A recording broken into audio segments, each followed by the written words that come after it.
Let us read how Paul put it in Ephesians 5, verse 15 and 16. In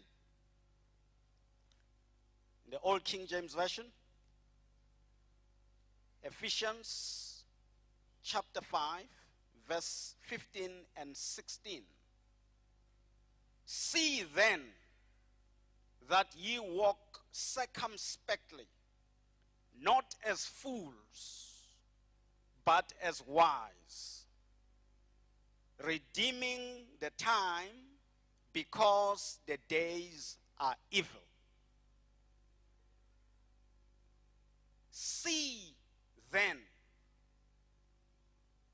which means it's your responsibility. See then that you walk circumspectly, not as fools, but as wise, because the 21st century is difficult, is challenging. Redeem the times, because the 21st century, it's a challenging season.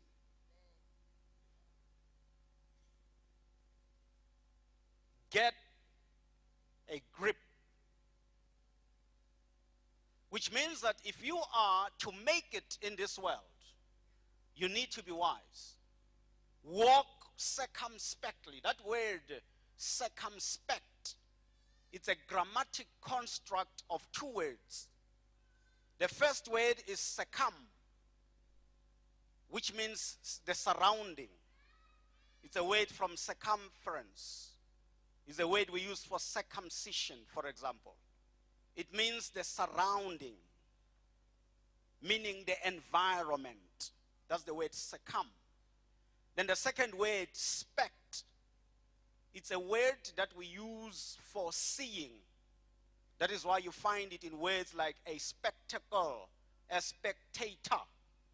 So to walk circumspectly means that you need to walk being aware of the environment. Don't be ignorant of what's happening around you. Yes, you may be heavenly bound, but you're still on earth.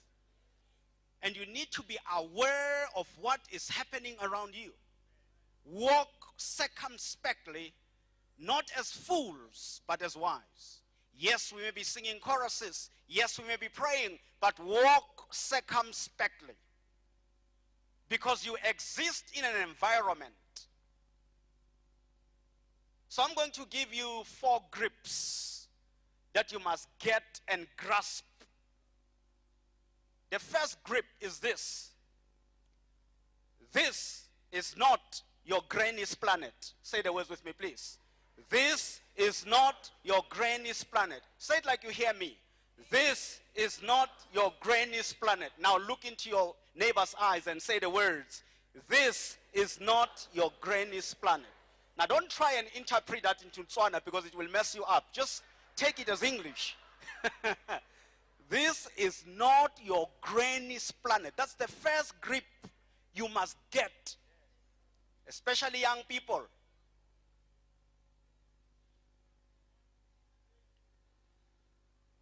This therefore means that the world does not owe you anything. It was here before you came, so it does not owe you anything. Actually, you owe the world your talents, you owe the world your gifts, you owe the world your skills, you owe the world your knowledge. But the world does not owe you anything. You need to get that grip.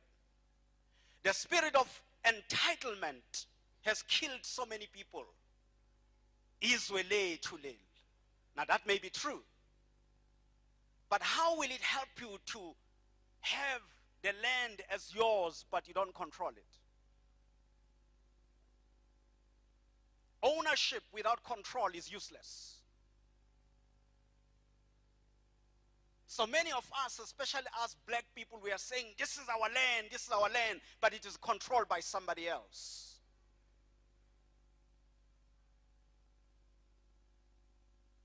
The world does not owe us anything. We need to make a difference in the world. And belonging to this church and our name is about change. It means that we need to be the difference maker wherever we go. And that is why it excites me to hear that we are beginning now to make inroads into Botswana. And that is just the beginning. We need to go further and further and further. But all of us, it's got to be our mindset. It's not just our pastor that appears there, but somehow we need to be obsessed with the spirit of changing the world.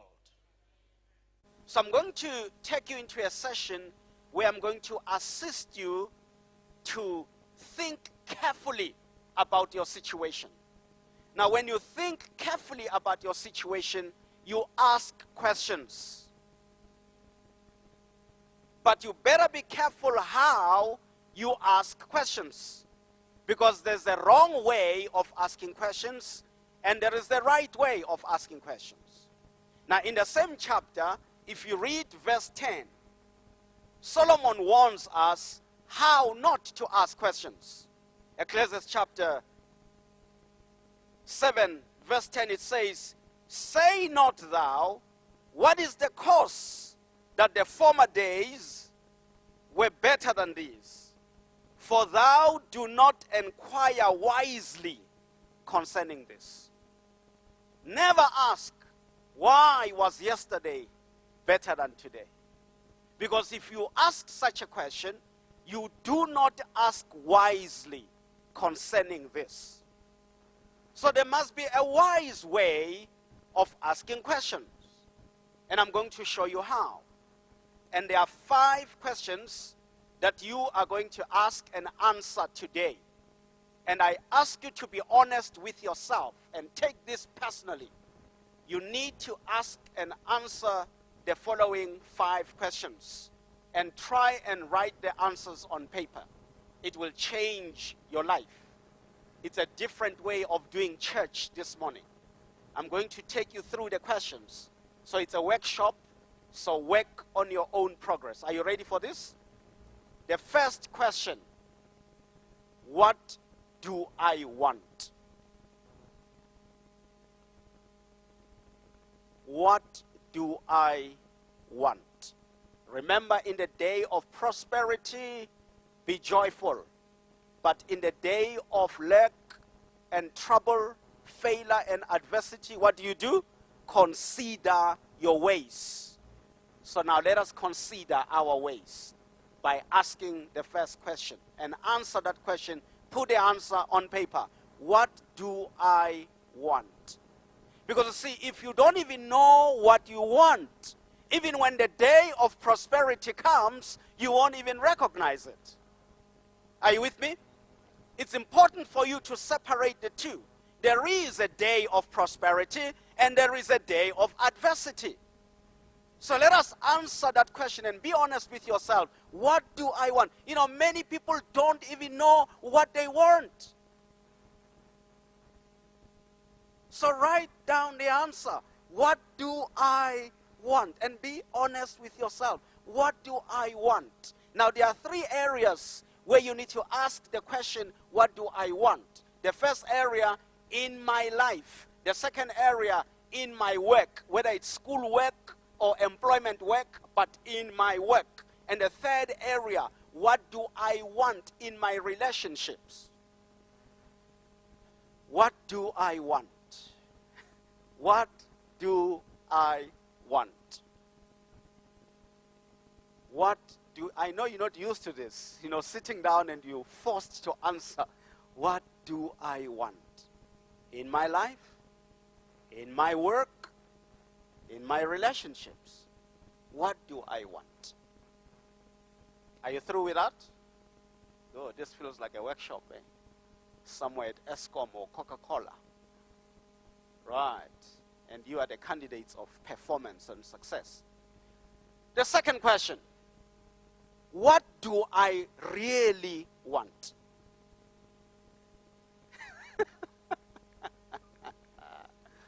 Oh, Lord have mercy. And if you are honest with yourself, the next answer will be different. The first question was, what do I want? And the second question is, what do I really want? Sometimes the answers could be the same, but perhaps the quality of the answer differs.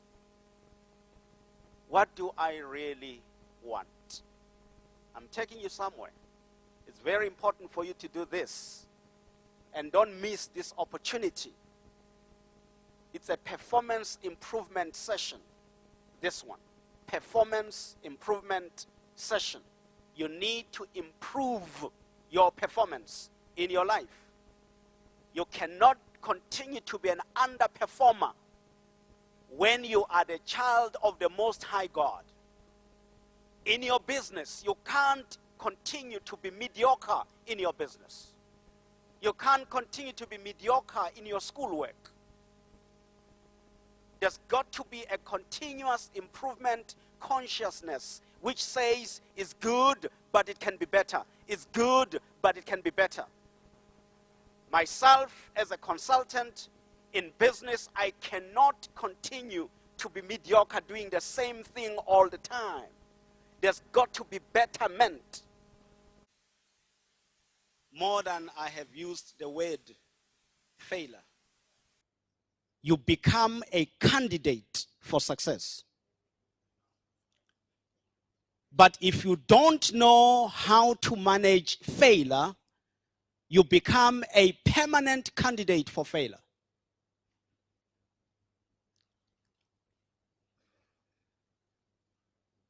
I have come to remind you that you have failed many times. And I have also come to advise you that you will still fail.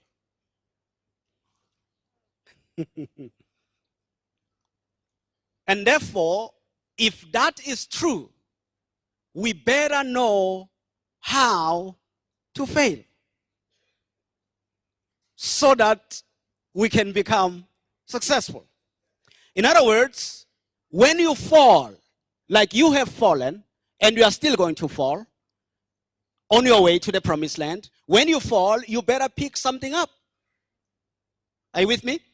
When you fall, you better pick something up.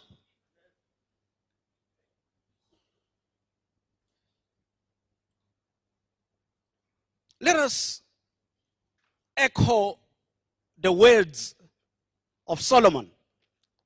The same verses we read in the morning, we shall read them now, but the message is totally different. But the verses are exactly the same.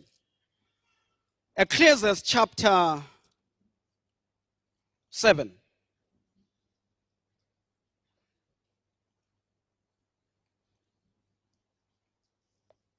Ecclesiastes chapter 7, verse 10. It says, or rather verse 14, in the day of prosperity, be joyful. But in the day of adversity, consider. There are 2 days in your life. There's a day of what? Prosperity. And there's a day of adversity. Now what do you do in the day of prosperity? Be joyful. But what do you do in the day of adversity?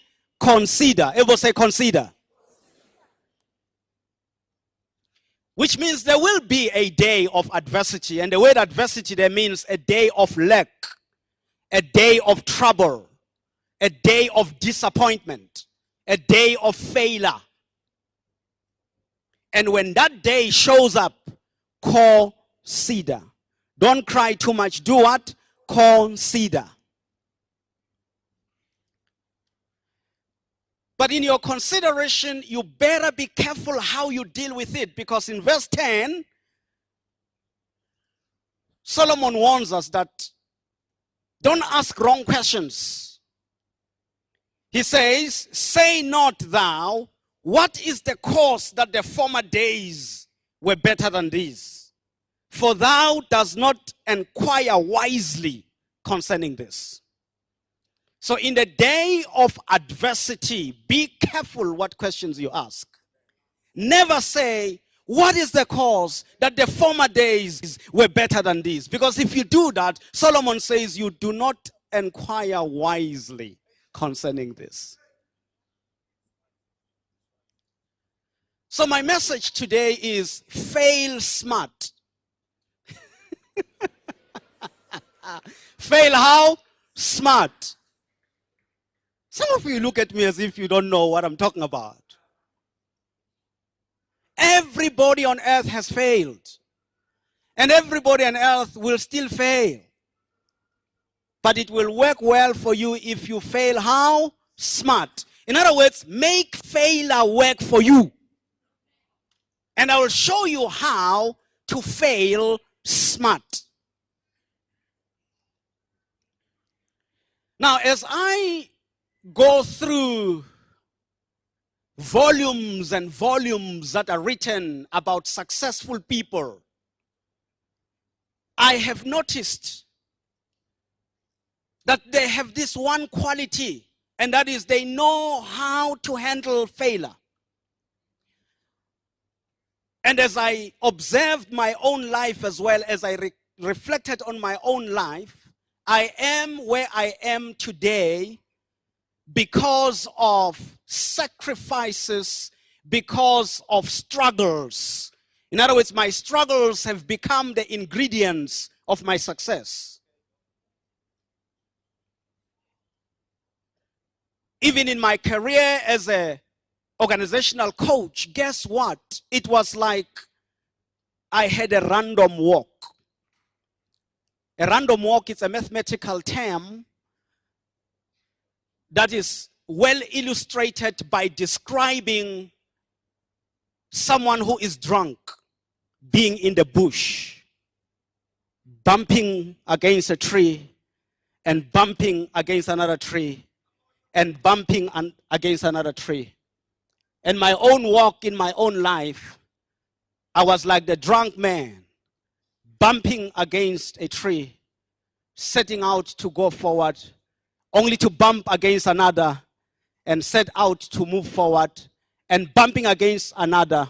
But each time I go forward, my confidence gets better and my direction becomes steady until I go through the forest. It was bump after bump after bump after bump, but each bump makes my confidence better, and each bump makes my direction more steady. And at the end of the forest, it's like all the drunkenness has gone away, but I've gone through the forest anyway.